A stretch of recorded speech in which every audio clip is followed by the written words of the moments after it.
Radhe Radhe, good morning. Hello friend, कैसे हैं आप सभी का मेरे न्यू ब्लॉग में स्वागत है। तो गाइस सुबह सुबह उठ के नहा धो के पूजन हो गया है। तो दोस्तों, पूजन करना बहुत ज़रूरी होता है मन की शांति के लिए। और आज बहुत जगह हरबुदनी एकादशी व्रत है और कहीं कल है। तो हमारे हरबुदनी एकादशी का व्रत कल है, लेकिन आज भी जिनका व्रत है उनको ढेर सारी शुभकामनाएं, बधाई। आज भगवान विष्णु जो है जग जाते हैं, तो जगत का कल्याण करते हैं। शांताकारं भुजं शयनं पद्मनाभ्यं सुरेशं विश्वाधारं गगनसदृशं मेघवर्णं शुभांगम। नमो नारायण। तो गाइस बस नहा धो के पूजन हो गया और आपको अभी बाहर का दिखाते हैं, साथ रोज सुबह का नज़ारा दिखाते हैं। तो गाइस अभी आज के दिन आपको क्या दिखाते हैं, जुड़े रहिए, वीडियो को लाइक कीजिए, ब्लॉग पूरा देख के कुछ न कुछ जानकारियाँ ब्लॉग में आपको देते रहेंगे। तो दोस्तों, भगवान ने बाल बाल बचा दिया आज। तो हमारे घर के पीछे मधुमक्खी, जिसको हमारे यहाँ भौरा बोलते हैं, भौरे का छत्ता लगा हुआ है। सुबह सुबह मॉर्निंग वॉक को जा रहा था, जैसे घर के पास ही गुजरा तो कानों में आवाज़ आई, भर भर भर भर। मैंने कहा ये क्या हो रहा। थोड़ी देर में देखता हूँ मेरे सिर के ऊपर काफ़ी भौरे घूम रहे हैं। तो मैं मोती को घुमा रहा था अपने डॉग को, तो वहीं पर बैठ गया 2 मिनट। मैंने कहा, कहते हैं कि हाथ पाँव नहीं लाना चाहिए, काट देते हैं, लेकिन फिर भी मेरे यहाँ पर एक ने काट दिया। तो अब मैंने कहा तो काट ही रहे हैं। मैं दौड़ के घर में आया, तब घर आने तक तीन भौरों ने मेरा यहाँ काट दिया था। तो जैसे घर के अंदर आया तो हमारे मिसेज ने फिर सब अंदर ही 5-6 आ गए थे, तो उनको बाहर किया। बेटा आ गया, तब उन्होंने चिमटी से इसके कांटे होते कांटे निकाले और तब जाके अभी तक गले में दर्द हो रही। तो मैं दिखाता हूँ आपको मधुमक्खी का छत्ता। तो आज बड़ा भगवान ने बचा दिया। तो गाय मधुमक्खी ने बना रखा छत्ता, देखिए इतना बड़ा छत्ता। और अब ये कैसे हटता है पता नहीं। तो मेरे को भी काट दिया सुबह, तो बहुत खतरा हो रखा हमारे यहाँ। देखिए गाय, जरा गाँव में घूम के आते हैं, थोड़ी इधर उधर दूसरी जगह मिल के आते हैं। तो गाय जरा घूम के आते हैं, तो एक दो लोगों से मिल के आते हैं। तो गाय घूम फिर के आ गए, एक दो जगह घूम के आए और दो लोगों से मिल के आए। तो अभी कविता गई है खेतों में हरी सब्जी लेने। तो आज हरी सब्जी और छोली बनेगी, हरी सब्जी छोली भात बनेगा। तो देखिए दोस्तों, गांव में ये सुविधा होती है, तो खेतों से मिल जाता है। हालांकि हमारे खेत नहीं है, औरों के खेतों से मिल जाता है। कल टमाटर होने लग गए, छोटे छोटे दाने टमाटर के। और ये देखिए फूल, देखिए गेंदा के कितने हो रहे हैं आजकल। दीपावली में मिल नहीं पाए थे, लेकिन आजकल जो है काफ़ी खिले हुए हैं।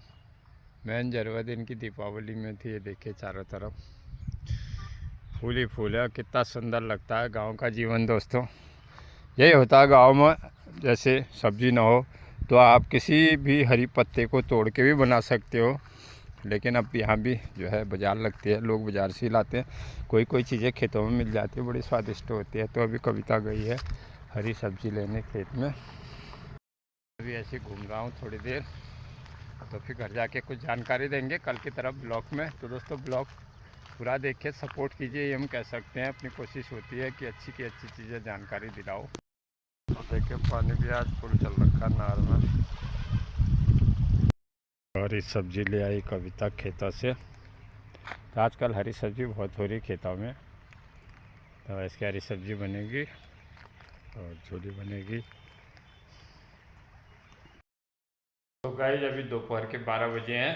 तो आज शनिवार भी है, बहुत जगह एकादशी का व्रत आज है और बहुत जगह कल है। तो हम लोग एकादशी का व्रत जो है कल को कर रहे हैं। तो चातुर्मास क्या है यहाँ पर मैं आपको बता देता हूँ, हर बार ब्लॉग में बताता हूँ दोस्तों। तो जैसे कल एकादशी का व्रत है, तो कहते हैं कल के दिन या आज के दिन भगवान विष्णु, हरबोधनी एकादशी जो है भगवान विष्णु को जगाने के लिए होती है। तो उसके पीछे शास्त्रोक्त कहानियाँ हैं। कहानी यही है कि राजा बलि जो थे बहुत दानवीर थे, तो उनके अहंकार को नष्ट करने के लिए भगवान ने वामन अवतार लिया था। तो राजा बलि से 3 पग में सब कुछ छीन लिया था, तीसरा पग उनके सर पर रख लिया था। तो उनकी दान वीरता को देखकर भगवान बड़े प्रसन्न हुए विष्णु भगवान। तो विष्णु भगवान ने वामन रूप में राजा बलि से कहा, मैं तेरे से बहुत प्रसन्न हूँ, तो जो मांगना चाहता है मांग। तो दोस्तों होता ही है, भगवान जब प्रसन्न होते हैं तो अपना सर्वस्व सब कुछ दे देते हैं। तो इस समय राजा बलि ने कहा, तुमने तो मेरा सब कुछ ले लिया है जो मेरे पास था, अब मुझे आप चाहिए। आप चाहिए मतलब आपने मुझे पाताल लोक भेज दिया, तो आप पाताल लोक में मेरे साथ निवास करोगे। तो भगवान ने ऐसी किया। तो उधर माँ लक्ष्मी परेशान हो गई। तो माँ लक्ष्मी जो है राजा बलि के पास बहन बन के जाती है, तो राजा बलि को राखी बांधती है और भगवान विष्णु को छुड़ा कर लाती है। तो उसमें राजा बलि भगवान विष्णु से कहते हैं कि भगवान अब आप तो जा रहे हो, मेरे वचन का क्या होगा। तो भगवान विष्णु कहते हैं कि लक्ष्मी का भी कथन सत्य होगा, तुम्हारा वचन भी सत्य होगा। मैं चातुर्मास 4 महीने तेरे पाताल लोक में रहूँगा और 4 महीने बाद जो है मैं फिर वैकुंठ लोक में चले जाऊँगा। तो एक कहानी तो ये है। एक कहानी ये भी है कि भगवान विष्णु 4 महीने योग निद्रा में सोए रहते हैं। तो अब इन 4 महीनों के बाद भगवान विष्णु इस एकादशी को जग जाते हैं। जिस दिन एकादशी हम 4 महीने पहले लगाते हैं, एकादशी का तुलसी, जिस दिन तुलसा को लगाते हैं उस दिन भगवान विष्णु जग जाते हैं। और जिस दिन तुलसा का उद्यापन होता है इन 4 महीनों में भगवान विष्णु जग जाते हैं। तो सभी तुलसी और विष्णु भगवान का विवाह करते हैं और पारायण करते हैं। तो तुलसा का बहुत बड़ा महत्व है। तुलसा के बारे में मैं कल को बताऊंगा। आज मैंने इतना ही आपको बता रहा हूँ। तो बस अब खाना बन गया होगा, क्योंकि आज हमारा व्रत तो है नहीं, कल व्रत है, तो खाना बन गया होगा, खाना खाएंगे। थोड़ी अभी घर का काम भी करना।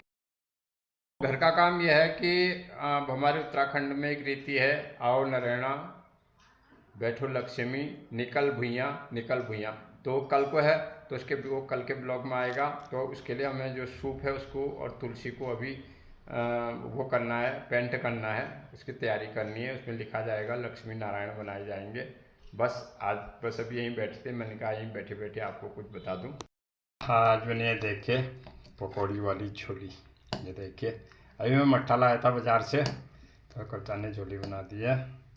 तो अब चावल बनेंगे और फिर खाना खाएंगे।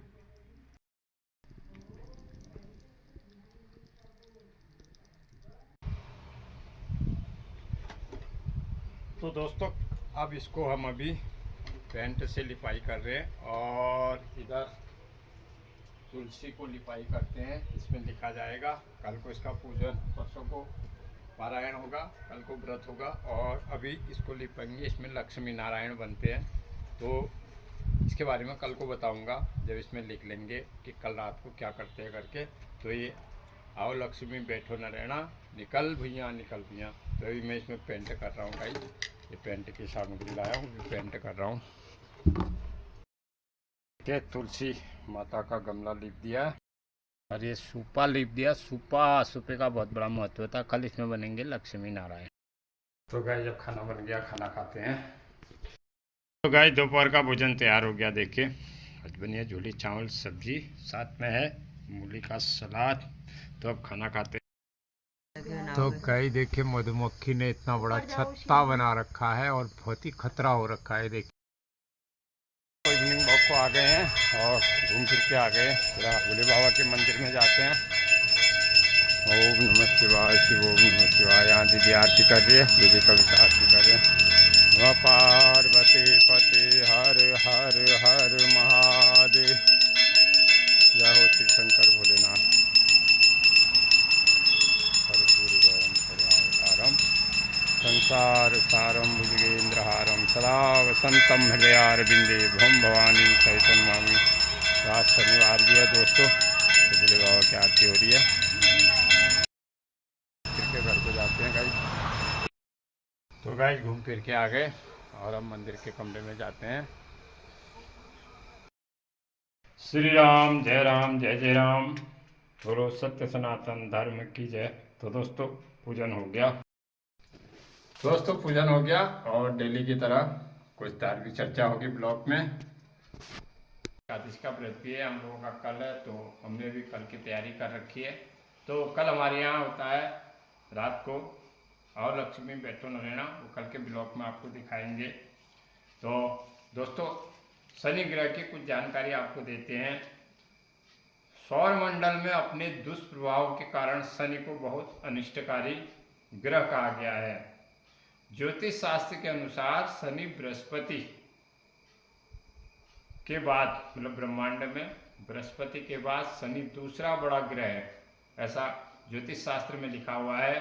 शनि के 21 उपग्रह हैं जो उसके चारों तरफ घूमते हैं और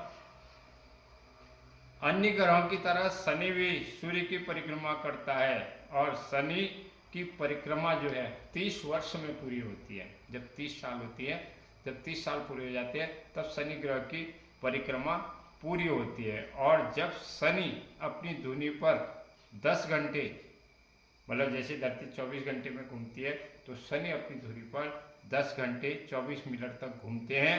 और जन्म कुंडली में उच्च स्थान होने के कारण शनि जो है स्त्री पुरुष को दीर्घायु करते हैं, धन धान्य से परिपूर्ण करते हैं और बुरी दशा होने पर अनिष्टकारी भी करते हैं।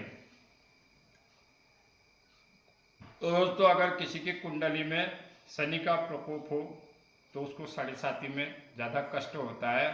शनि ग्रह जो होते हैं पश्चिम दिशा के स्वामी हैं और शनि ग्रह को न्याय के देवता भी कहा है। कर्मों का फल शनि देवता देते हैं। तो आप अगर आपको शनि दशा है या आप शनि ग्रह से परेशान हैं तो आप ऐसा कीजिए, शिव भगवान की उपासना कीजिए। शनिवार को शिव मंदिर में जाइए, भोलेनाथ को जल चढ़ाइए और उससे हमारे पुण्य उदय होंगे। ये नहीं, हमारी बहुत गलत धारणाएं हैं। हम सोचते हैं कि हम शिव जी का पूजन करेंगे शनि भगवान डर जाएंगे, हनुमान जी का पूजन करेंगे तो शनि देवता डर जाएंगे। ऐसा कुछ नहीं है। शिव पूजा करने से हमारे पुण्यों का उदय देगा और पुण्यों का उदय होगा और शनि देवता हमें शुभ फल प्रदान करेंगे। अगर आप शनि से ज़्यादा ही परेशान हैं तो आप संग शनिश्चराय नमः जाप करिए और शनिवार को हो सके तो पीपल वृक्ष के पास जाइए और वहाँ पीपल वृक्ष जो पूजित हो तो उसको तेल चढ़ा सकते हैं और सुबह दिया जला सकते हैं। और 7 परिक्रमा आप अगर पीपल वृक्ष की करेंगे तो उससे भी शनि प्रकोप कम होता है। अगर आप सुबह नहीं जा सकते हैं तो शाम को जाइए, वहाँ सुबह शाम को जल नहीं चढ़ता है, सुबह दिया जलाइए और संग शनिश्चराय नमः जाप करिए। 7 परिक्रमा आप शनि देवता की करेंगे तो आपको शनि दशा, शनि से डरने की जरूरत नहीं है। दूसरा, आप हनुमान जी का पूजन करिए और अगर आप हनुमान जी का पूजन करते हैं तो भी शनि देवता प्रसन्न हो जाते हैं। ये तो शनि देवता की बात थी। और दोस्तों शनिवार को राहु ग्रह का भी बहुत से मानते हैं ज्योतिष विज्ञान, क्योंकि ऐसा होता है राहु जो होते हैं वो भी बहुत परेशान करते हैं और जहाँ राहु स्थिति अच्छी स्थिति में हो, धन धान्य सुख सुविधा से भी परिपूर्ण करते हैं। तो आप अगर राहु ग्रह से परेशान हैं तो राम राहु जाप करिए। शनिवार को शिव मंदिर में जाइए और राहु देवता के निमित्त दान करिए, जैसे नमक हो गया, नीला कंबल हो गया। तो ये मैंने आज ग्रहों की जानकारी अपने ब्लॉग में आपको दी, क्योंकि जानकारी देना भी ब्लॉग का जो है काम है। तो आज जरा प्रभु की कृपा भी रही दोस्तों कि सुबह सुबह मधुमक्खियों ने काट दिया था, तो अभी सब सही है।